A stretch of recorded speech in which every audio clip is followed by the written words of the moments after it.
ফিরহাদ হাকিম এমনিতে ইদানিংকালে মুখ খুললেই খবর হন, তার কারণ যার বলেন তার অনেকটাই ভারতের সংবিধান বহির্ভূত, কখনো কখনো সভ্য সমাজে ও ভাষায় কথা বলাই যায় না।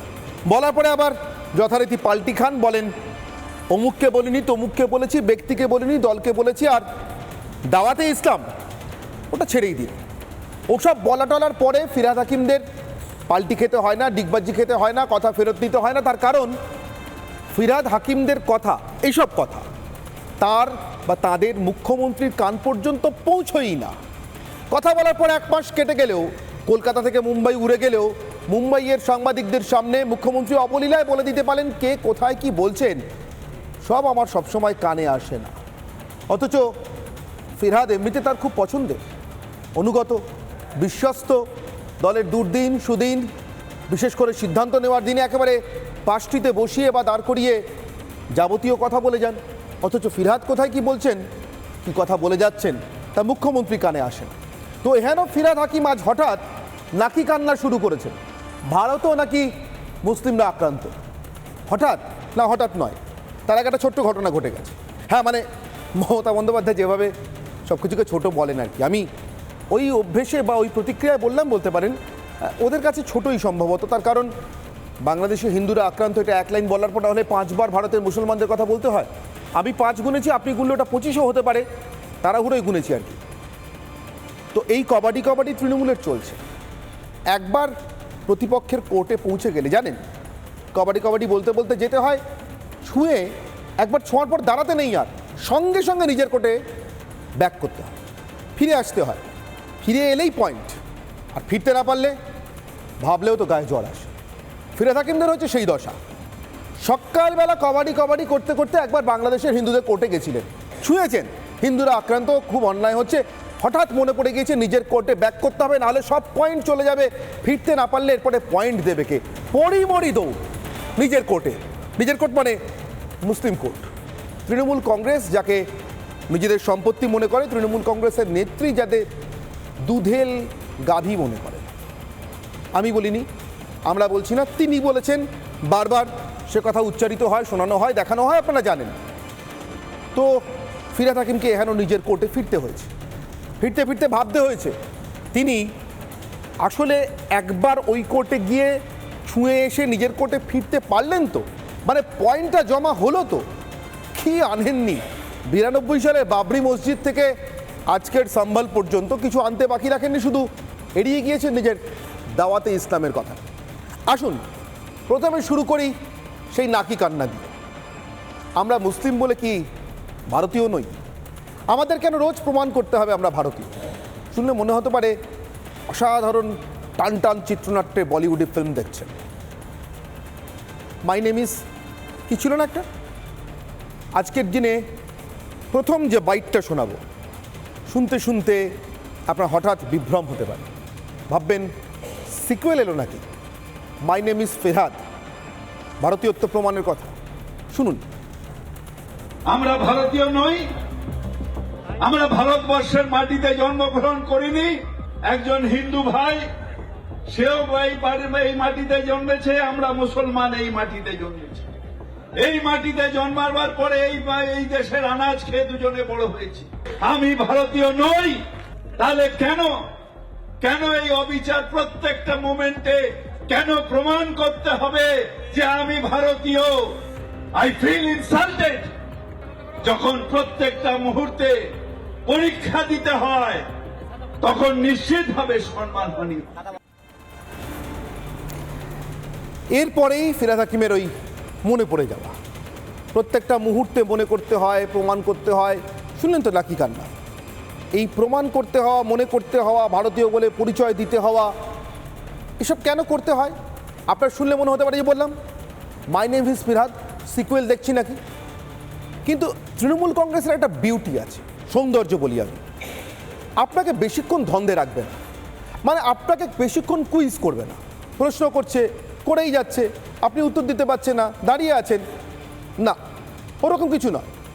তৃণমূল কংগ্রেসের সাংসদ নেত্রী রচনা বন্দ্যোপাধ্যায় দিদি নাম্বার 1-এর সেটের মতো অনেকটা। মনে না পড়লে উনিই মনে করিয়ে দেবেন। তৃণমূল কংগ্রেস ওরকম, আপনার মনে না পড়লে, আপনি বুঝতে না পারলে ওরাই বুঝিয়ে দেবেন। কেন ফিরহাদ হাকিমকে ভারতীয়ত্বের প্রমাণ দিতে হয় প্রতি পদে পদে নিজেই বুঝিয়ে দিয়েছেন, শুনুন। যখন বাবরি মসজিদ ভাঙা হলো, আমাদের হৃদয়ের মধ্যে যে বিশ্বাস, সেই বিশ্বাসটাকে ভাঙা হলো। তার পরবর্তীকালে সুপ্রিম কোর্ট রায় দিল, আমাদের মুসলিম সমাজ মেনে নিল যে ঠিক আছে, সুপ্রিম কোর্ট রায় দিয়ে যারা মুসলিম সম্প্রদায়ের মানুষ এবং যারা হিন্দু সম্প্রদায়ের মানুষ, যারা সেকুলার, তারা আশঙ্কিত হয়ে গেলাম যখন দেখলাম সেই সুপ্রিম কোর্টের চিফ জাস্টিস রাজ্যসভার মেম্বার হলেন, আরেকজন তার প্যানেল জাস্টিস তিনি গভর্নর হয়ে গেলেন। এইভাবে তাদের যখন আবার রিঅ্যাপয়েন্টমেন্ট হলো রিটায়ারমেন্টের পরে, নিশ্চিতভাবে আমরা আশঙ্কিত হয়ে গেলাম যে সত্যিকারের কি জাস্টিস হয়েছিল। মানে বুঝতে পারছেন, ভারতবর্ষের মুসলিম সমাজ এমন একটা সমাজ, তারা আলাদা করে অনুমোদন করে, আলাদা করে মেনে নেয় দেশের সর্বোচ্চ আদালত সুপ্রিম কোর্টের রায়। ফিরহাদ হাকিম বলছেন নিশ্চিতভাবে ভারতের সমস্ত মুসলিমরা এটা করেন না, এই ঔদ্ধত্য দেখান না, কিন্তু মুসলিমদের হয়ে এই ঔদ্ধত্য যারা দেখান তাদেরকে তো প্রমাণ করতেই হবে। হ্যাঁ ফিরহাদ হাকিম, আপনাকে প্রমাণ করতে হবে আপনি ভারতীয়, আজকের পর আরও বেশি করে প্রমাণ করতে হবে। তার কারণ আপনি ভারতের সর্বোচ্চ বিচার সংস্থা ব্যবস্থা নিয়ে প্রশ্ন করছেন, আর তার নিরপেক্ষতা নিয়ে প্রশ্ন করছেন, আর আপনি দেখাচ্ছেন ভারতের মধ্যে আপনি আলাদা কোনো একটা দেশ তৈরি করেছেন, আলাদা একটা সমাজ তৈরি করেছেন যা দেশের ঊর্ধ্বে, দেশের সর্বোচ্চ আদালতের রায় তারা মেনে নেয়। তারা মানে কারা? ভারতের সর্বোচ্চ আদালতের রায় আমরা সবাই মানতে বাধ্য। হিন্দু, মুসলিম, খ্রিস্টান, জৈন, বৌদ্ধ, পার্সি এদেশে থাকলে, এদেশের খেলে, এদেশের পড়লে, এদেশের সর্বোচ্চ আদালতের রায় মানতে আপনি বাধ্য। মেনে দয়া করেননি, মেনে নেওয়াটা আপনার কর্তব্যের মধ্যে পড়ে, না মানলে অন্য দেশ দেখুন। পরিষ্কার করে বলছি, ভারতের সর্বোচ্চ আদালতের রায় ভারতে থেকে না মানতে পারলে অন্য দেশ দেখুন। আর এমন কথা বললে প্রকাশ্যে দাঁড়িয়ে আপনাকে তো বারবার বারবার প্রমাণ করতেই হবে ফিরহাদ হাকিম আপনি ভারতীয়। আপনি বেশিক্ষণ ধাঁধায় রাখেননি, কেন আপনাকে আপনাদের মতো মানুষকে বারবার প্রমাণ করতে হয় আপনারা ভারতীয়, নিজেই উত্তর দিয়ে গিয়েছেন। কিন্তু এরপরে চলে এসছেন ওই কবাডি কবাডি কবাডি কবাডি করতে করতে বাংলাদেশি হিন্দু একবার বলেই ফিরে আসার খেলায়। প্রথমে বলাটা দেখাই, ছোঁয়া, পোশাকি ছোঁয়া, পোশাকি সমবেদনা, পোশাকি ব্যথা। হ্যাঁ, বাংলাদেশে যেটা হচ্ছে অন্যায় হচ্ছে। আমরা যারা সংখ্যাগুরু, যে দেশের যে সংখ্যাগুরু সংখ্যালঘু তার ছোট ভাই, তাকে প্রোটেকশন দেওয়ার দায়িত্ব এখানে সংখ্যাগুরু হিন্দুদের, ওখানে মুসলমানদের। সেটা যদি না করে থাকে অন্যায় করছে। বাংলাদেশে যেটা হচ্ছে অন্যায় হচ্ছে, আমরা সবাই উদ্বেগ। আর ওখানে শুধু সংখ্যালঘু খুন হয়নি, ওখানে একজন ফিল্ম পার্সোনালিটি খুন হয়েছে, ডাইরেক্টর খুন হয়েছে, ওই রাত্রিরে অনেক মুসলিমরাও খুন হয়েছে। শুনলেন তো, এটা হচ্ছে কোর্টে গিয়ে ছোঁয়া। কবাডি কবাডি কবাডি কবাডি কবাডি কবাডি, বাংলাদেশে হিন্দু ছুঁয়েই বড়ি বড়ি দৌড় নিজের কোর্টে, মুসলিম কোর্ট। এবার শুনুন সেই কোর্টে ফেরবার জন্য এরপরে কি বললেন। এটা ধর্মনিরপেক্ষ দেশ এবং সেই ধর্মনিরপেক্ষতা রক্ষা করা এটা আমাদের কাছে সম্মান, আমাদের কাছে দায়িত্ব। সেন্ট্রাল গভর্নমেন্টের সেই দায়িত্ব নেওয়া উচিত। কিন্তু দুর্ভাগ্য, সব ব্যাপারে এখন হয়ে গেছে for the power, to the power, of the power, অর্থাৎ বিজেপিকে পাওয়ার রাখার জন্য হিন্দু মুসলমান ভাগ করো। যখন বলছিলেন মনে ছিল না ভুলে গেছিলেন, নাকি ইচ্ছাকৃত বিস্মরণ? কোর্টে ফেরার তাড়ায়, নিজের কোর্টে কাবাডি কাবাডি, ভোট ভোট ফেরার তাড়ায় ভুলে গেছিলেন হিন্দু মুসলমান ভাগ করতে নেই। সেন্ট্রাল গভর্নমেন্টকে যেমন নেই, তেমন স্টেট গভর্নমেন্টকেও নেই। ভুলে গিয়েছিলেন আপনি স্টেট গভর্নমেন্টের একজন মিনিস্টার, আপনি স্টেট গভর্নমেন্টের একটা অডিটোরিয়ামে বসে দাঁড়িয়ে কি বলেছিলেন, কিভাবে ভাগ করেছিলেন, কিভাবে হিন্দুদের হেয় করেছিলেন, এবং তারপরে প্রকাশ্যে আজ পর্যন্ত একবারও কোনো হিন্দুর কাছে ক্ষমা চাননি। শুনুন, মনে করিয়ে দিচ্ছি ফিরহাদ হাকিম আপনার ওই কুখ্যাত দাওয়াতে ইসলাম। যারা দুর্ভাগ্য নিয়ে জন্মেছে, যারা ইসলাম নিয়ে জন্মায়নি, তাদেরও দাওয়াতে ইসলাম অর্থাৎ ইসলামের দাওয়াত দিয়ে তাদের মধ্যে ঈমান নিয়ে আসলে এটা আল্লাহ তাআলাকে খুশি করা হবে। আমাদের ইসলামের রাস্তা। ঈমান শুধু আপনার ধর্মের বিশ্বাসীদের আছে। হিন্দুরা বেঈমান, বেঈমান, ঈমান নেই হিন্দুদের। মুসলিম হলে ঈমান হবে, মুসলিম হলে সৌভাগ্যবান হবে। আপনি বলেছেন এ কথা, এ রাজ্যের মন্ত্রী হিসেবে বলেছেন, রাজ্য সরকারি অডিটোরিয়াম ধনধান্যে দাঁড়িয়ে বলেছেন। ফিরহাদ হাকিম, আজ হঠাৎ বিভাজন মনে পড়ছে, সেকুলার কান্ট্রি মনে পড়ছে, কেন্দ্রীয় সরকারকে পাঠ পড়াতে যাচ্ছেন, পড়ান, আপত্তি নেই। আপনি আচরি ধর্ম, আপনি ধর্মাচরণ করেন নিজের ধর্ম। আপনি যে সেকুলার ধর্মের কথা বলছেন সেটা আচরণ করেন, আপনি ধর্ম আচরণ করেন, আপনি সেকুলার ধর্ম আচরণ করেন তো, নাকি ওই ভোটের তাড়ায় নিজের কোর্টে কাবাডি কাবাডি বলতে বলতে হিন্দু ছুঁয়ে মুসলিম কোর্টে ফেরার তাড়ায় ভুলে গেছিলেন? নাকি মনে করেন মনে করিয়ে দেওয়ার জন্য কেউ নেই? সে তো কাল সকালেই বলবেন দালাল। বলুন, এদেশের 85%, 80%, ঠিক কত শতাংশ জানি না, জনগণনা হলে জানতে পারবে, যারা দেশটার সংস্কৃতি, এদেশটার ইতিহাস, এদেশের ধর্ম, এদেশের ব্যবস্থা, এদেশটা আজ যা যা কিছুর উপর দাঁড়িয়ে আছে তার সমস্ত কিছুর রচয়িতা, যে সংস্কৃতি ছাড়া ভারতবর্ষটাকে ভাবা যায় না, সেই দেশের জমিটা যারা শুধুমাত্র ধর্মের নামে জিহাদ করে কেড়ে নিয়ে যাওয়া লোকজনকে ছেড়ে দিয়েছে, তাদের হয়ে দালালি তো আমি করবই, হাজারবার করব। তার কারণ আমি চাই আমার সন্তান যেন থাকে দুধে ভাতে। দুধে ভাতে ভারতবর্ষে বেঁচে থাকার একটাই শর্ত, একটাই, যতদিন সমাজে ফিরহাদ হাকিমের মতো মানুষরা দাওয়াতে ইসলাম দিয়ে ঘুরে বেড়াবেন, ততদিন উচ্চ কণ্ঠে তাদের প্রতি প্রশ্ন করে যাওয়া আর বলে যাওয়া এত সহজে হিন্দুদের শেষ করে দেওয়া যাবে না। তার কারণ হিন্দুরা শুধু একটা জাতি নয়, ইউরোপিয়ানদের মতো জার্মান, ব্রিটিশ, ফরাসি না, কালচার, সংস্কৃতি। যে সংস্কৃতিতে ফিরহাদ হাকিম, আপনার দুর্ভাগ্য, আমি বলছি আপনার দুর্ভাগ্য, আপনি এই হিন্দু সংস্কৃতির পুণ্যভূমি ভারতে জন্মেও দাওয়াতে ইসলামের অন্ধতার বাইরে বেরোতে পারেন, কিন্তু আপনার অনেক পূর্বপুরুষ, আপনার অনেক পূর্বসূরি বেরোতে পেরেছেন। যারা পেরেছেন তাদের নাম ভারতের ইতিহাসে স্বর্ণাক্ষরে লেখা আছে, বেগম রোকেয়ার নাম লেখা আছে, কাজী নজরুল ইসলামের নাম লেখা আছে, তারা থাকবেন ভারতের ইতিহাসে। আপনার মতো হয়ে নয়, কবাডি কবাডি খেলতে খেলতে নয়, কিন্তু আপাতত আজকে আপনাদের নিয়ে কথা, যারা বেড়াল তপস্বী সেজেছেন অথবা বাংলাদেশি হিন্দুরা আক্রান্ত বলেই ভারতের মুসলমানদের সঙ্গে তাদের এক আসনে বসানোর চেষ্টা করছে। আজ আপনাদের মুখোশ টেনে ছিঁড়ে দেওয়ার খেলা, সেই খেলাটা খেলছে। এবার সেই খেলাটা হবে আমার আজকের অগ্নিবাণ।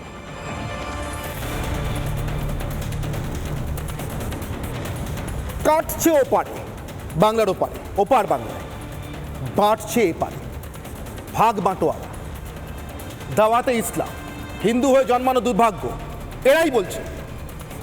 আমার একটাই প্রশ্ন, হিন্দুর লড়াই একা একা হিন্দুই লড়ে? আমার সঙ্গে উপস্থিত যে অতিথিরা আছেন একে একে আপনাদের সঙ্গে পরিচয় করি।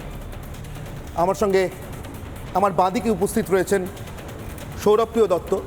সৌরভপ্রিয় রাজনৈতিক কর্মী, তৃণমূল কংগ্রেসকে সমর্থন করেন, ধর্মনিরপেক্ষ সৌরভপ্রিয় দত্ত, স্বাগত।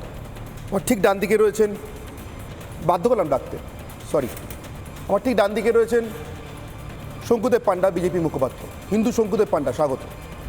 আমার একেবারে ডান দিকে রয়েছেন কাজী মাসুম আখতার, যিনি একটুও নিজের পরিচয় বড় বড় বাক্যবন্ধের আড়ালে সংখ্যালঘু বলে লুকিয়ে রাখতে পছন্দ করেন। আমি তাই সম্মান করি, বেশ করেন, আপনার ধর্ম আপনার বিশ্বাস বলেন, বেশ করেন। পদ্মশ্রীপ্রাপ্ত শিক্ষক, মুসলিম, কাজী মাসুম আখতার, স্বাগত। আমার সঙ্গে এছাড়াও সরাসরি আছেন চন্দ্রচূড় ঘোষ। চন্দ্রচূড়বাবু নিজেকে নিশ্চিতভাবে সেকুলার এবং ধর্মনিরপেক্ষ বলতে পছন্দ করেন, কিন্তু আজকের ভারতে যেসব সেকুলার আর ধর্মনিরপেক্ষদের দেখছি তাদের দেখার পর তিনি কি বলবেন সেই সিদ্ধান্ত আমি তার উপর ছাড়লাম। গবেষক, রাজনৈতিক ইতিহাসবিদ, এই বিড়ম্বনায় আপনাকে জড়ালাম না। আমি সরাসরি আমার বিতর্কের কথায় আসি। সৌরভপ্রিয় দত্ত, ওপারে কাটবে, এপারে আপনারা বাঁটবেন, হিন্দু একাই লড়ে যাবে। আপনারা আপনাদের দলের নাম, কর্মসূচি আলাদা করে ঘোষণা করে দিচ্ছেন না কেন? বলতেই তো পারেন আমরা মুসলিম লীগের আধুনিক সংস্করণ বাংলায়। মুসলিম লীগ নেই, দেশ ভাগ হয়ে গেছে, এখন তৃণমূল লীগ। কংগ্রেস নামটা রেখেছেন কেন সঙ্গে?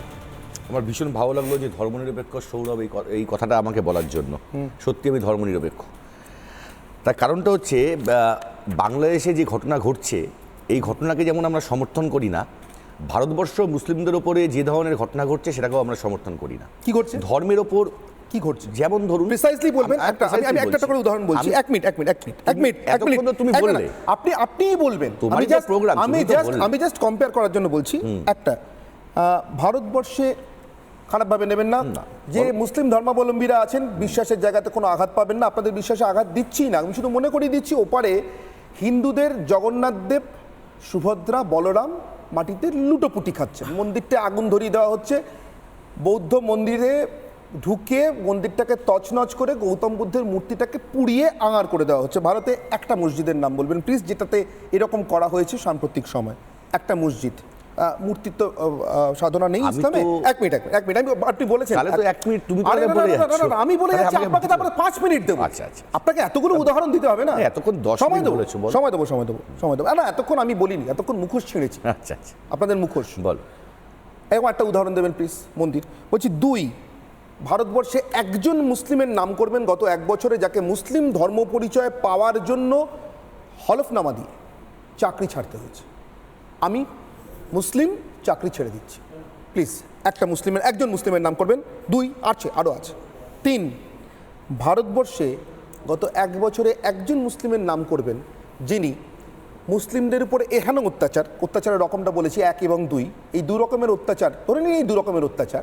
এছাড়া যদি কেউ মুসলিম মেয়েদের ঘরের থেকে তুলে নিয়ে গিয়ে থাকে, যদি মুসলিমদের ঘরে ঢুকে ঢুকে এমন বলে থাকে কালকে সকালে হিন্দু না হলে মেয়েরা আর বাড়িতে ফিরবে না, এরকম ঘটনার প্রতিবাদ করবার জন্য রাস্তায় নেমে 5 দিন ধরে বিনা বিচারে জেলে আটকে আছে, এরকম একজন মুসলিম নেতার নাম বলবেন।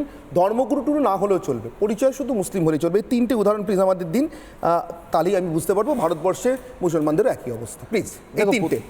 আমি একটা করে প্লিজ, এক থেকে শুরু করি। একটা কথা বলি যে মুসলিম মসজিদের উপর কিছু হয়েছে কি না হয়েছে তার সবচেয়ে বড় উদাহরণ হচ্ছে বাবরি মসজিদ। যদি আমি সেই বিতর্কে না আমি বলছি উদাহরণ চেয়েছি, উদাহরণ বললাম বাবরি মসজিদ ভেঙে দেওয়া হয়েছে, যাই হোক না সেটা এই তো মুশকিল। উদাহরণ চেয়েছে, উদাহরণ দিলাম বাবরি মসজিদ। হ্যাঁ ঠিক আছে, বাবরি মসজিদ সবচেয়ে বড় উদাহরণ। আমি বলছি যে আমি এই ধরনের বিতর্কে যেতে চাই। আমি একটা কথা বলি, তুমি কি বলতে চাইছো যে মুসলিম সমাজ মানেই তারা বাংলাদেশে যা হচ্ছে মানে ভারতবর্ষের মুসলিম সমাজ তাই? আপনি তো বলেন তাই হচ্ছে না, তাই কি? আপনি বললেন, আমি জিজ্ঞেস করছি তাই কি? আপনি বললেন তো, এটা উত্তর আপনি বললেন। আজকে তোমরা যে ধরনের আপনি বলেন বাংলাদেশের, আপনি বলছেন বাংলাদেশের হিন্দুদের যা হচ্ছে এখানে আমি বলছি এই দুটোর একটাও সমর্থন করি না অনির্বাণ, দুটোর একটাকেও সমর্থন করি না। যে ঘটনা ঘটছে বাংলাদেশের ঘটনা সমর্থনযোগ্য নয়। আমি একটু জানতেই চাই, আপনি আমাকে 1, 2, 3 করে 3টে উদাহরণ দেন। ঠিক আছে, দাও এবার বলতে দাও। আমার কাছে কথা হচ্ছে তোমাদের যখন এটা মনে হয় না যে ভারতবর্ষের, তোমরা বলছো যে যদি কোনো মুসলমান বলে থাকে যে এই দেশটা আমার দেশ, আমি কি এই দেশের নাগরিক নই, তোমাদের গায়ে কেন লাগছে? তাহলে তো ভাই তোমরা নেতাজি সুভাষচন্দ্র বসুর ইতিহাসটা তোমরা ভুলে দিতে চাও। বলছি 3টে প্রশ্ন আগে বলতে দাও, এইটুকুন আগে বলতে দাও। বলছি আমার কাছে কথা হচ্ছে মুসলিম বলে 2, একজনকে চাকরি ছাড়তে হয়েছে মুসলিম বলে 3, একজনকে বিনা বিচারে 5 দিন জেলে থাকতে হয়েছে, আদালত বসছে না, আদালতে গেলে আমি তো বারবার বলছি তুমি বাংলাদেশের বিষয়ের সঙ্গে তুমি ভারতবর্ষের আমাদের গণতান্ত্রিক দেশ, ধর্মনিরপেক্ষ দেশ, এই দেশের সবকিছুকে তোমরা তুলনা করছো কেন? বাংলাদেশের অশান্তিকে তোমরা তৃণমূল কংগ্রেস করছে কেন? তৃণমূল কংগ্রেস করছে না। আমাকে বলতে দাও। হ্যাঁ শুনেছি। আমার কথাটা বলতে দাও। আমার কাছে কথা হচ্ছে, যখন আজাদ হিন্দ ফৌজ তৈরি হয়েছিল তখন হিন্দুরা জিজ্ঞেস করেছিল নেতাজি সুভাষচন্দ্র বসুকে যে আপনি কেন একজন মুসলিমকে প্রধান সেনাপতি করছেন। তিনি বলেছিলেন আমি সংখ্যালঘুদের গুরুত্ব দিতে চাই, তাই আবিদ হাসানকে আমি সেনাপতি করলাম। সব কিছু সবার তোমরা জয় হিন্দ বলবে, সেটা আবিদ হাসান সাফরানির কথা। সে কতদিন আগে, কতদিন আগে তুমি জয় হিন্দ বলবে, সেটা কে বলেছিল প্রথম? আবিদ হাসান সাফরানি। আপনারা তো জয় বাংলা বলেন, মুসলমান। আপনারা তো জয় বাংলা বলতে দাও, আপনারা তো জয় হিন্দ বলতে পারেন না। তাহলে আবিদ হাসান বলতে পারেন সাফরানি না, বলতে পারেন না। আচ্ছা শুনুন না, দেশদ্রোহী নেতাজি সুভাষচন্দ্র দেশদ্রোহী। বলছি কবে লিখে গেছিলেন, ঠাকুর বলছি কবে লিখে গেছিলেন, রাখি পূর্ণিমা তৈরি করেছিল রবীন্দ্রনাথ ঠাকুর দেশদ্রোহী। এই মুশকিল আপনাদের লাইনে না না, আমি বুঝতে পারছি আপনি কি বলতে চাইছেন, আমি বুঝতে পারছি আপনি কি বলতে চাইছেন। শঙ্কুদেব এক মিনিট, বাংলাদেশের ঘটনা নিয়ে তোমার ন্যাক্কারজনক রাজনীতি আপনারা করছেন, আপনি কি করতে দেবেন তাতে কি এসে যায়? আমরা করতে দেব না, আমরা জনগণ করতে দেব না। না না, 80% 85% হিন্দু এদেশে করতে দেবে না, আপনাকে করতে দেবে না। আপনি যদি হিন্দু নামের কলঙ্ক হবেন, না না না, হিন্দু নামের অনেক কলঙ্কই আছে, কাজী মাসুম আক্তার, হিন্দু নামের অনেক কলঙ্ক আছে। কাজী মাসুম আক্তার, আমাকে এই তিনটে উদাহরণ আপনি যদি পেয়ে থাকেন একটু বলবেন প্লিজ, একজন মুসলিম মানুষ হিসেবে। আমি আজকে মুসলিম বলে আপনাকে পরিচয় দিতে বাধ্য হলাম, কারণ ফিরা থাকি না নিজে থেকে মুসলিম বলে বলে পরিচয় দিয়ে বেড়াচ্ছি। আমি মানুষের সামনে দেখতে চাই, রাখতে চাই, ভারতের সব মুসলিমকে নাকি কান্নাকে বলতে হয় না আমাকে ভারতীয়ত্ব রোজ প্রমাণ করতে হয়। কাজী মাসুম আক্তারকে বলতে হয়নি ভারতের পতাকাটা তোলবার জন্যই ওনার জীবন সংশয় হয়েছিল। প্লিজ। আমি পিতা মাতা দুটো সূত্রেই মুসলিম, আমি একদম পাক্কা মুসলিম, পুরোপুরি মুসলিম, আধাআধি কোনো গল্প নেই। আমি পরিষ্কার করে বলছি, গর্বিত হয়ে বলছি আমি মুসলিম, আমার অসুবিধা কিছু নেই। আমার একটা পরিষ্কার প্রশ্ন, আমি একটু অবাক হয়ে যাই যারা এত ধর্ম নিয়ে, সমাজ নিয়ে মুসলমানদের ঐক্যবদ্ধ করার কথা বলে। এই 28শে নভেম্বর ওয়াকআপ নিয়ে একটা মিটিং হচ্ছিল, খুব মন দিয়ে শুনবেন, সেগুলো আপনারা খেয়াল করেছেন কি জানি না। সেখানে একজন 70-75 বছর বয়সে ফুরফুরা শরীফের পীর চাঁদা, তিনি নিজে বলেন আমি ধর্ম গুরু বলতে পারেন না, 75 বছর বয়সে তিনি বলেন নিজেকে ধর্ম গরু, মানে এখন কেউ শিখিয়ে দেয় নিজে একটা গরু বলেন, এটাকে গুরু বলে। বেসিক্যালি তিনি গরু, ধর্ম সম্পর্কে তার জ্ঞান হচ্ছে ঠিক গরুর মতো, এটা আমি বলে দেবো গরু, প্রমাণ করে দেবো গরু। তিনি বলছেন ওয়াকআপ সম্পত্তিকে রক্ষা করতে হবে, ভালো কথা, কিন্তু ওই অনুষ্ঠানে বলছেন জয় ইসলাম। আচ্ছা, জয় ইসলামের সাথে, ইসলামের জয়ের সাথে ওয়াকআপের সম্পত্তি কি সম্পর্ক? ওয়াকআপ কাদের? গরিব, অন্তজ, প্রান্তিক, তাদের ন্যায়ের জন্য, তাদের প্রাপ্তির জন্য। তাহলে জয় প্রান্তিক মুসলমান, পিছিয়ে পড়া গরিব, অন্তজ, পাসবান্ধা মুসলমান, ওটা নয়, জয় ইসলাম। আর একজন বলছেন, তিনি আবার মন্ত্রী, পশ্চিমবঙ্গ সরকারের তিনি মাননীয় মন্ত্রী, তিনি বলছেন মাথায় কাফন বেঁধে নামবো, অর্থাৎ মৃত্যু জান দিয়ে দেবো। এটা কি অসহিষ্ণুতা না? জান দেওয়ার প্রশ্ন উঠছে কেন? আচ্ছা, মাথায় উনি কাপড়ও বেঁধবে, কাপড় মানে মৃত্যুর সময় যে কাপড়টা পরানো হয়, ওই কবরে দেওয়ার সঙ্গে কাপড় বলে, তো মাথায় কাফন বেঁধে ফেলছেন। আর এই 77 বছর ধরে স্বাধীনতার পর লুটে গেল, লুটপাট হয়ে ওয়াকআপ শেষ হয়ে গেল, উনি তখন মাথায় কাফনটা বাঁধেননি। উনি বলছেন যে 28 তারিখে এই ওয়াকআপ নিয়ে তার অনুগামীদের ডাকলেন সিদ্দিকুল্লাহ, তাকে নাকি এই সংখ্যালঘু তৃণমূলের মোর্চা আর ববি সাহেবরা বলেননি। ববি সাহেবরা কবে করলেন? আজকে মানে 30শে নভেম্বর, আগে হয়তো কবে 28শে নভেম্বর সিদ্দিকুল্লাহ পর্যন্ত সিদ্দিকুল্লাহ।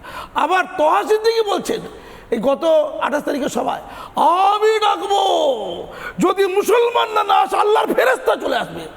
ওরে বাবা, আল্লাহ ফেরেশতা পাঠিয়ে দেবে সবাই বলছে, সেটা কবে? 19শে ডিসেম্বর। না, এত আল্লাহর ফেরেশতা তার কাছে যাবে, গল্প করবে, চা খাবে, লস্যি খাবে, খৈনি খাবে। আমার বক্তব্য, 35% মুসলমান, তাদের নেতাগুলোর মুখ দেখুন, উচ্চারণ ঠিক হয়নি এখন পর্যন্ত। তারা একই ইস্যুতে, ওয়াকআপ ইস্যুতে 3টে নেতা 3টে ডেটে ডাকছে। আর ওইদিকে চিন্ময়, ওই আমাদের প্রভু কৃষ্ণ প্রভু, চিন্ময় কৃষ্ণ প্রভু, তিনি মাত্র 6 থেকে 7% মুসলমান, কত করে? 6 থেকে 7%। তাদেরকে গোটা ঐক্যবদ্ধ করে ফেলেছেন, ব্যর্থতা সাফল্যতা করে। আর মুসলমানরা 35%। একবারের জন্য নেতা সিদ্দিকুল্লাহ, আর এক দিনের জন্য নেতা ববি হাকিম, আর এক দিনের জন্য নেতা তোহা সিদ্দিকি। নির্লজ্জ জনজাতি। ওই জন্য এই বাঙালি মুসলমানরা ভারতের সবচেয়ে পিছিয়ে পড়া জনগোষ্ঠী। প্রজন্মের সাচার কমিটি রিপোর্ট ক্লিয়ার। এরা হচ্ছে মুসলমান সমাজের লজ্জা। আমি বলছি এরা নাকি নেতা, আসলে এরা লজ্জা। আচ্ছা, এই ববি হাকিম সাহেব তিনি বলছেন একবার হিন্দু, 5 বার মোল্লা বলতে হবে, 35% ওখানে, আর মাত্র 5-7% হিন্দু ভোট হলে তাহলে 35 আর 5-এ 45 হয়ে যাবে। অর্থাৎ একবার হিন্দু উচ্চারণ করলে 5 বার মুসলমান বলতে হবে। আর একটা কথা বলে রাখি, আমি বলতে পছন্দ করছি, কাজী মাসুম আক্তারকে বলতে হয় কেন? আমি তো মুসলমান সমাজের নেতা বলে নিজেকে দাবি করি না। আই এম দ্যাট কাজী মাসুম আক্তার। প্রথম থেকে বলে এসেছি মুসলমানরা প্রতিবাদ করুক। পশ্চিমবঙ্গের মুসলমান, বাঙালি মুসলমানরা, ওপার বাংলার সংখ্যাগুরু মুসলমানরা যে অন্যায় করছে, 2 জনকে 10 জনকে 20 জনকে যতই বন্দি বা কম ভেঙেছে, 2টো ভেঙেছে, 2টো ভাঙবে কেন? ধর্মের নামে 2টো ভাঙবে কেন? ওটাও তো অন্যায়। তার প্রতিবাদ এপার বাংলার 35% মুসলমানরা করুক। এই কথা বলে শুধু টিভিতে খবরের কাগজে বলিনি, আমি এমনকি সাধু মহারাজদের সাথে গত পরশু হেঁটেছি, তারপরে আইএসএফকে দেখা যাচ্ছে। আমি যে প্রধান অনুসরণ করেছি, আইএসএফ তারপরে নেমেছে, তারপরে ওই তহসিদ্দিকি নাকি প্রতিবাদ করছে, তারপরে কামরুজ্জামানরা প্রতিবাদ করছে। অর্থাৎ আমি পায়োনিয়ার হতে পারি, এই পথ দেখাতে পারি, এরা বিভক্ত করতে পারে মুসলমানদের। আচ্ছা, আবার সিদ্দিকুল্লাহ সাহেব বলছেন 2 কোটি টাকা নাকি খরচা হয়েছে। না, আমার প্রশ্ন এখানেই, আমার এখানে প্রশ্ন, আল্লাহর নামে নাকি 2 কোটি টাকা খরচা করেছে। আমার এখানে প্রশ্ন একটাই, আমি শঙ্কুদেব পণ্ডা আপনার কাছে আসবো। বলুন। আমি শঙ্কুদেব পণ্ডা আপনাকে জিজ্ঞাসা করছি। না, আমাকে বলে দিন। আমি আসবো, আবার আপনাকে সময় দেবো কাজী মাসুম আক্তার, আবার আপনাকে সময় দেবো কাজী সাহেব। শঙ্কুদেব পণ্ডা, এই যে 1:5, মানে একবার মুসলিম বললে 5 বার হিন্দু, সরি, একবার হিন্দু বললে 5 বার মুসলিম বলতে হবে, এই রেশিওটা এদের মাথায় ঢুকিয়েছে কে? আর এই রেশিওটাই কি ধর্মনিরপেক্ষতার রেশিও? এই রেশিওটা কি ভারতীয় হওয়ার রেশিও? এই যে বলছিলেন সকালবেলা নাকি কাল না কাজ জেনেন, আমাকে কেন প্রমাণ করতে হয় আমি ভারতীয়? আচ্ছা,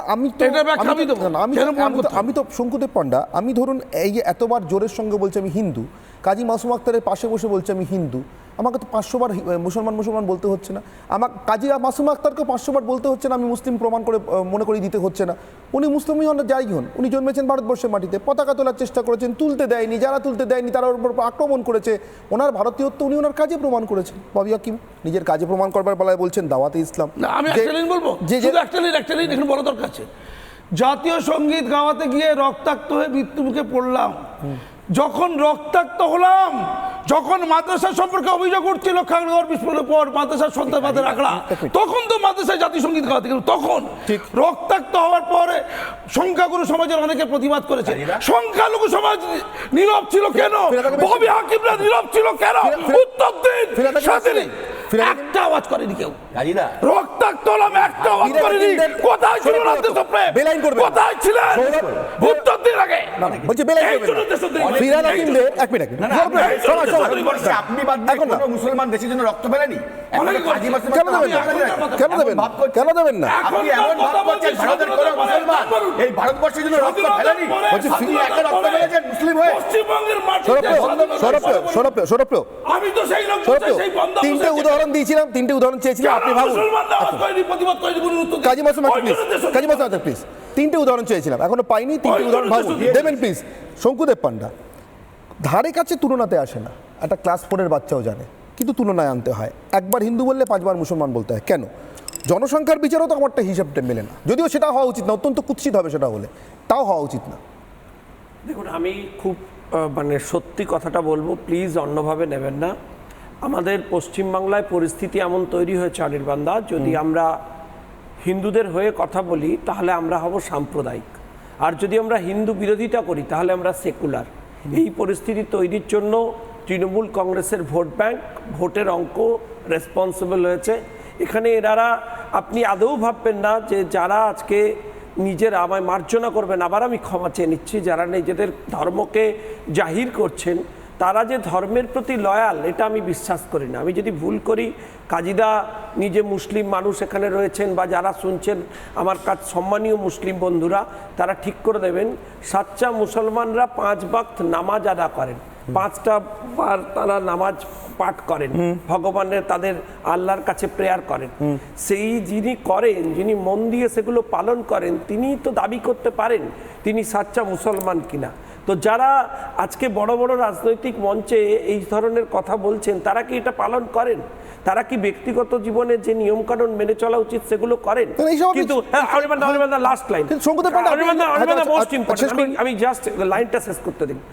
এবং তারা আজকে ঢাকঢোল পিছিয়ে আমি মুসলিম এটা বলবার কাজ বা চেষ্টা করছেন একটাই উদ্দেশ্যে, যাতে তার রাজনৈতিক লাভ তিনি সেখান থেকে উঠাতে পারেন। আমায় মার্জনা করবেন, আজকে কেউ হচ্ছে কোনো চেয়ারে কোনো পদে বসে আছেন শুধুমাত্র এই ধর্মের নাম ব্যবহার করবার জন্য। সেই ধর্মের জন্য তিনি কি করেছেন বা করেন বা করার চেষ্টা করেন সে নিয়ে আমি দৃঢ় সন্দেহ প্রকাশ করি। আমি বলছি করলেও তো শঙ্কুদেব পান্ডা করলেও তো অন্যায় নয়, করুন না। মানে ফিরহাদ হাকিম, আমি মুক্ত কণ্ঠে বলছি, ফিরহাদ হাকিম একজন ধর্মপ্রাণ মুসলিম হিসেবে যদি মুসলিম সমাজের জন্য তার ধর্মের জন্য কাজ করেন 100 বার করুন, গর্ব হওয়ার মতো কাজ। কিন্তু আমার প্রশ্ন একটাই শঙ্কুদেব পান্ডা, আমার তো একদিনও মনে হয়নি যারা পৃথিবীতে হিন্দু নয় তারা দুর্ভাগ্যবান। হিন্দু না হলে সৌভাগ্য হবে না, স্বর্গে যাবে না। উনার কেন মনে হয় ইমান থেকে শুরু করে, উনি ইমান বলছেন, ইমান থেকে শুরু করে সৌভাগ্য স্বর্গ সব কিছুর জন্য মুসলিম হতে হবে, আর তারপরে উনি মনে করিয়ে দেবেন যে কাকে বলে সেকুলারিজম? না, আমি দুটো স্পেসিফিক্যালি বলবো। এক হচ্ছে ববি হাকিমের এই রিয়াকশন, যেটা সরাসরি ধর্মীয় অ্যাপ্রোচকে অ্যাড্রেস করেছে, এবং তার সাথে সিদ্দিকুল্লাহ চৌধুরীও গত পরশুদিন বাংলাদেশের ইনসিডেন্টকে সাপোর্ট করেছে। এরপরেও তৃণমূল কংগ্রেসের সরকার তাদের বিরুদ্ধে কোনো ব্যবস্থা নেয়নি। এমনকি আমি খুব আশ্চর্য হয়ে যাই যে দলকে ধরুন নাস্তানাবুদ করেছে হুমায়ুন কবির, তারপরেও আপনি দেখবেন যে হচ্ছে হুমায়ুন কবির সম্পর্কে খুব পোলাইট অ্যাপ্রোচে একটা শোকজ পাঠানো, বাবা ঠিক আছে বেছে নাও। ফলে তৃণমূল কংগ্রেস এখানে একটা এক্সটেন্ডেড ঘরানা তৈরি করছে এই ধরনের সংগঠনের, এই ধরনের অ্যাপ্রোচের। আমি সেই সংগঠনের সরাসরি নাম নিতে চাই না, কিন্তু সেই উগ্র সংগঠনের যে এক্সটেন্ডেড অ্যাপ্রোচ, সেই অ্যাপ্রোচের দিকে শুধুমাত্র 30% ভোটের জন্য এগিয়ে যাচ্ছে হচ্ছেন মমতা বন্দ্যোপাধ্যায় এবং তার দল।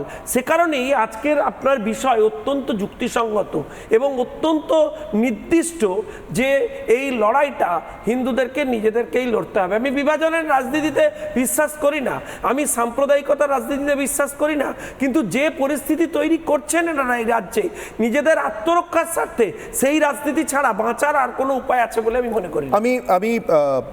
আমি এরপরে কথা বলবো চন্দ্রচূড় ঘোষের সঙ্গে, কিন্তু তার আগে চন্দ্রচূড় ঘোষ আপনার কাছে যাওয়ার আগে আমার পিসিআরকে একটা ইনস্ট্রাকশন দেওয়া আছে। আমি আমার পিসিআরের সহকর্মীদের বলবো ফিরদৌস শামীম, আইনজীবী ফিরদৌস শামীমকে যদি একটু ফোনে কানেক্ট করা যায় প্লিজ কানেক্ট করবেন এবং আমাকে জানাবেন যে তাকে ফোনে কানেক্ট করা গেছে।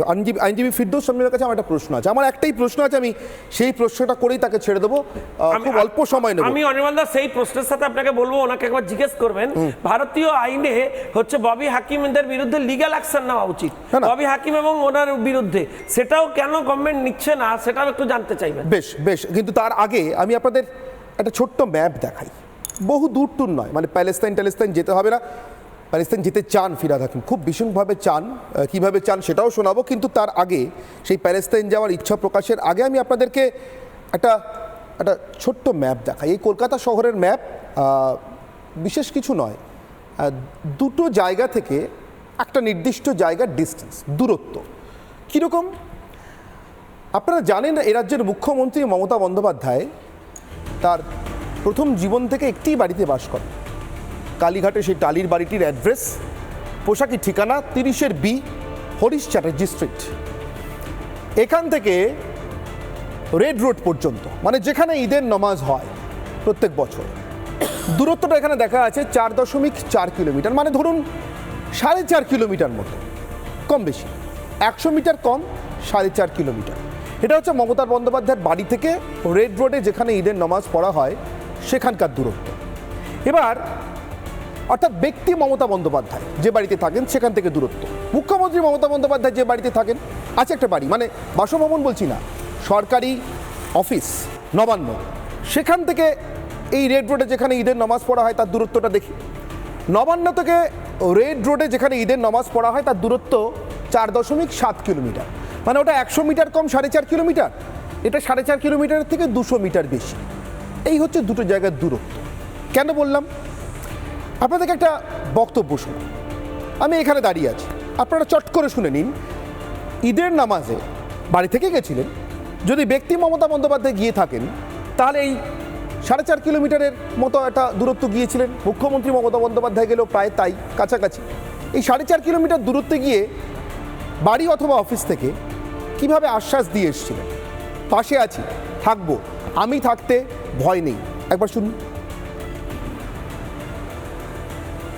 যতই বদমাইশি হোক, যতই রামবাম শ্যাম হোক, মনে রাখবেন আপনাদের ইমানদারি আমাদের বাংলায় মামাটি মানুষকে অনেক শান্তিতে রেখেছে।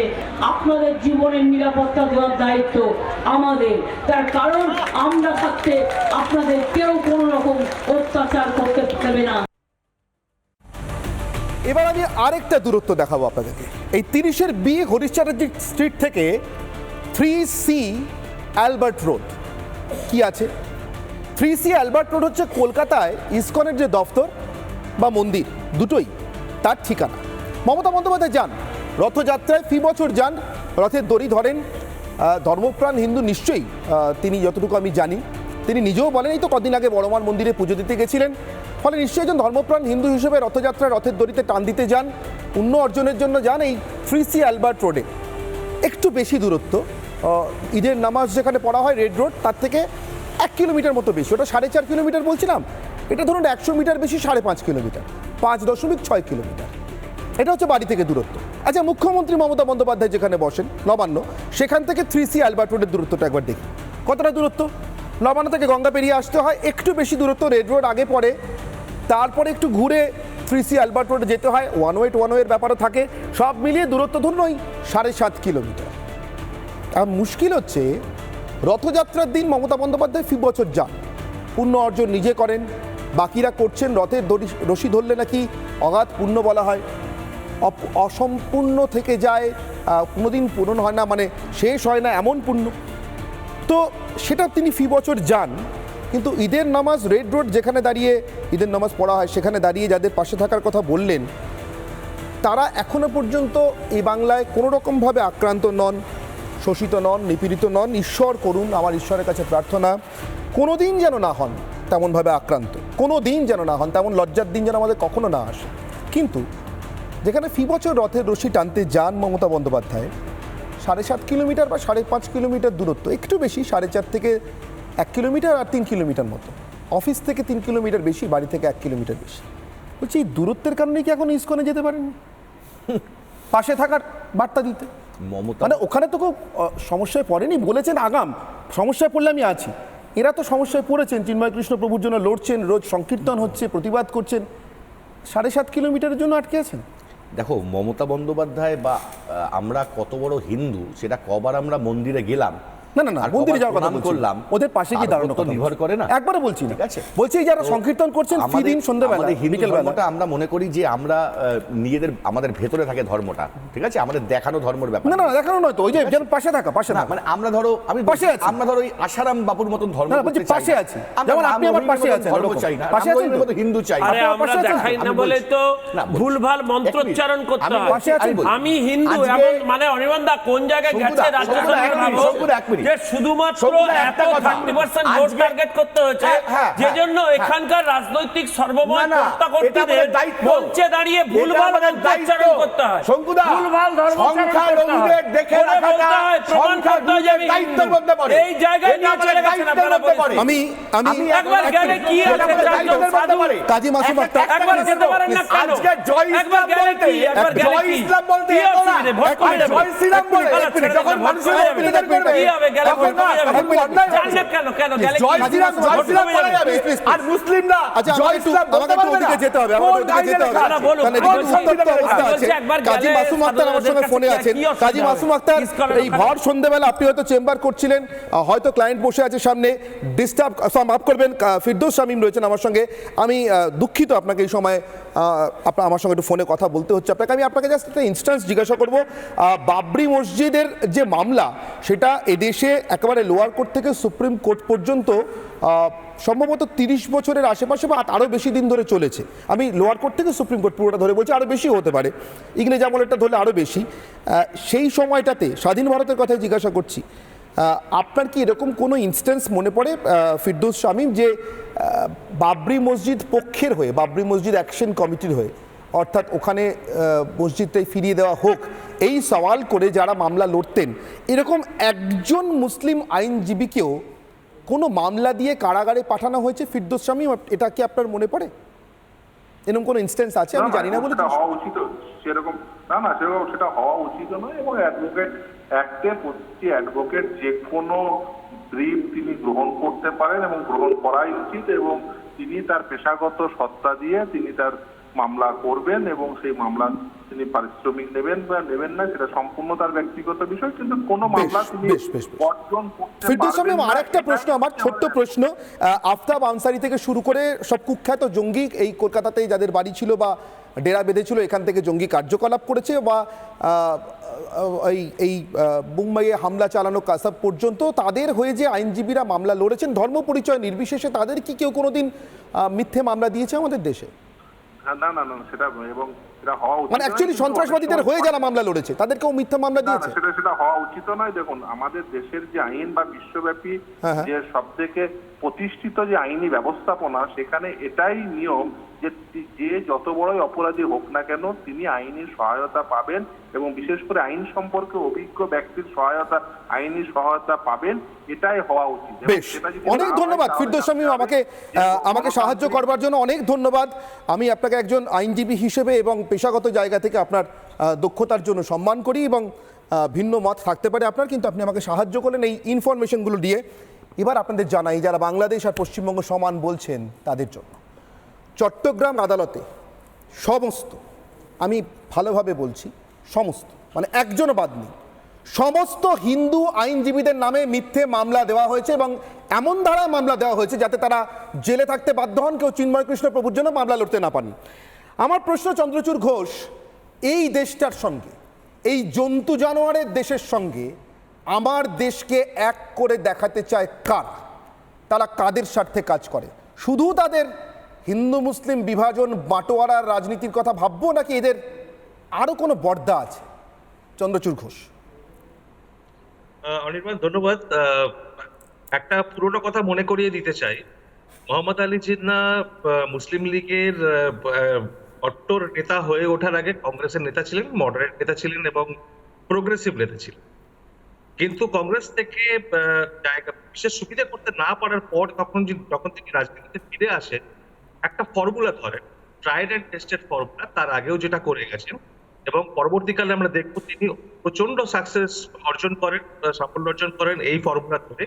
এই ফর্মুলাটা হচ্ছে ইসলাম ইন ডেঞ্জার আর মুসলিমস ইন ডেঞ্জার। এখানে এই যে ভয় দেখানো একটা একটা একটা সম্প্রদায়ের, একটা গোষ্ঠীর নেতাদের, কিছু হাতে গোনা নেতাদের গোটা সম্প্রদায়কে ভয় দেখিয়ে যে একজোট করা বা তাদের মনের মধ্যে একটা ধারণা ঢুকিয়ে দেওয়া যে আলাদা, আপনারা আলাদা, আপনারা সবারই সঙ্গে নন এবং আপনাদের উৎপীড়ন করার চেষ্টা হবে, এই ভয় দেখানোর যে রাজনীতি, যে নেতাগিরির যে স্টাইলটা, সেই স্টাইলটা খুব successful, tried and tested.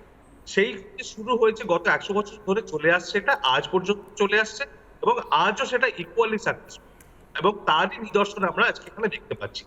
Trinamool Congress অত্যন্ত সাম্প্রদায়িক দল, সেটা নিয়ে কোনো থাকার কোনো প্রশ্নই ওঠে না, কিন্তু এই যে দেখাতে তো হবে যে আমরা ধর্মনিরপেক্ষ। তো ধর্মনিরপেক্ষ বলতে গেলে যেটা চোখের সামনে যে পাশবিক অত্যাচার চলছে সেটাকে নিন্দা করতে হবে, কিন্তু নিন্দা করলে যাতে মানে আমাদের ভোট ব্যাংকে কোনো ইনফ্লুয়েন্স না হয় সেটাকে ব্যালেন্স করতে হবে। ফলে সঙ্গে সঙ্গে বাংলাদেশে যা হচ্ছে সেটাকে বলে নিন্দা করে সঙ্গে সঙ্গে ফিরে আসতে হবে, আরে এটা তো আমাদের দেশেও হয়। আমরা তো তখনও বলি, মানে আমরা বিশ্ব মানবতাবাদী, উদার, সেকুলার, এবং এখানেও তো আমাদের দেশেও হয়, ওদের দেশেও হচ্ছে, আমরা এখানেও নিন্দা করি, আমরা ওখানেও নিন্দা করছি। নিন্দাটা যে অ্যাবসলিউট হতে পারে সেইটা, মানে যেটা হচ্ছে সেইটা নিয়েই ফোকাস করুন সেটা না, মানে একটা পেছনে ধরে টেনে রাখার একটা ব্যাপার রয়েছে। এটাই পরিষ্কার করে দেয় যে এই ধরনের যে বক্তব্যগুলো সেটা ভোট ব্যাংককে মাথায় রেখে দেওয়া হয় এবং ভোট ব্যাংকেরই রাজনীতির একটা এক্সটেনশন। এখানে এটা সেকুলার হিসেবে দেখানো হলেও এটা সেকুলার তো হতে পারে না, এটা উদার মানবতাবাদী হিসেবে দেখানো হলো, তার এখানে মানবতাবাদের কোনো চিহ্নও নেই, এটা এটা এটা আমি যেটা বললাম আদ্যপান্ত সাম্প্রদায়িক রাজনীতি, এই ধরনের আদ্যপান্ত সাম্প্রদায়িক রাজনীতি। তাহলে আমি পরের দিন আমি নিশ্চিতভাবে একটা দিন বেছে নেব যেদিনকে আমি জিজ্ঞাসা করতে চাইবো সরাসরি তৃণমূল কংগ্রেস নিজেদেরকে তৃণমূল লীগ বলে একেবারে মুসলিম লীগের সাম্প্রদায়িক রাজনীতিটাই করছে না কেন? ঘোষণা করে করুক না, সমস্যা কোথায়? এই লুকোচুরিটা কেন? একবার করে গিয়ে মাঝে মাঝে হিন্দু কোটটা ছুঁয়েই আবার চলে আসা কাবাডি কাবাডি বলতে বলতে কেন? আপনাদের কাছে প্রশ্ন রেখেছিলাম, আমার দেশের বিপদটা সমান গুরুত্বপূর্ণ মনে হয়েছিল, কারণ হিন্দু মুসলমানের দেশকে ভাগ করলেই ইস্ট ইন্ডিয়া কোম্পানিদের আসতে সুবিধা হয়। পলাশী প্রান্তর থেকে আজ পর্যন্ত এটা সত্যি। আর তাই আমার প্রশ্ন ছিল আপনাদের কাছে, বাটোয়ারা গ্যাং যতদিন দেশের বিপদ ততদিন। ফেসবুকে আপনারা উত্তর দিচ্ছেন 87% হ্যাঁ, না বলেছেন 13%, অর্থাৎ 13% মনে করছেন বাটোয়ারা গ্যাং থাকলেও দেশের বিপদ নেই। এবারে এক্স স্যান্ডেলে 100% মানুষ মনে করেছেন বাটোয়ারা গ্যাং যতদিন দেশের বিপদ ঠিক ততদিন। এরপরে ইউটিউবের পরিসংখ্যান, এখানে 96% মনে করছেন হ্যাঁ বাটোয়ারা গ্যাংই দেশের বিপদ, বা তারা যতদিন ততদিন দেশের বিপদ, না মনে করেছেন 4% মানুষ। আমার মনে হয় আপনারাই সব থেকে ভালো উত্তর দিয়েছেন এদের রাজনীতি। এই বাটোয়ারা গ্যাংয়ের রাজনীতি সাম্প্রদায়িক নাম নিয়ে হোক, বেনামে হোক, নাকি কান্না কেঁদে হোক, এটা দেশের বিপদ। যারা হিন্দুকে মুসলমানকে আলাদা করে ভেঙে রাখতে চায়, আর ওপারে হিন্দুদেরকে কাটা হলে, নাম করে বলে জবাই করা হলে, এপারে তার সঙ্গে এদেশের মুসলমানদের অবস্থা এক বলে নাকি কান্না কাটতে চায়। তাদের উদ্দেশ্যটা স্পষ্ট, ইস্ট ইন্ডিয়া কোম্পানির আধুনিক দালাল। অনির্বাণের অগ্নিবাণ এখানেই শেষ করছি। সঙ্গে থাকুন রিপাবলিক বাংলা। নানা ধরনের কন্টেন্ট দেখার জন্য লাইক করুন, শেয়ার করুন আমাদের ফেসবুক পেজ, সাবস্ক্রাইব করুন আমাদের ইউটিউব চ্যানেল। পাশাপাশি অন্যান্য ব্রেকিং নিউজের জন্য অবশ্যই চোখ রাখুন রিপাবলিক বাংলায়।